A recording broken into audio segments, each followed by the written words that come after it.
В этом доме во время Отечественной войны народа Абхазии располагалась резиденция Владислава Ардзенба. Национальный лидер не только работал, но и проводил здесь многие судьбоносные встречи. Здесь записывали знаменитые интервью с российским журналистом Андреем Карауловым, после которого «Голос Абхазии» услышали миллионы телезрителей. Когда кончится эта война?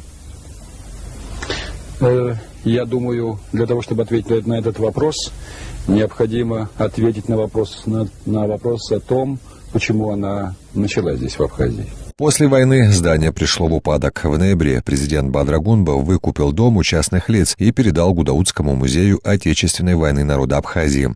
Власти республики намерены провести капитальный ремонт историко-культурного объекта и открыть в нем музей, посвященный первому президенту страны.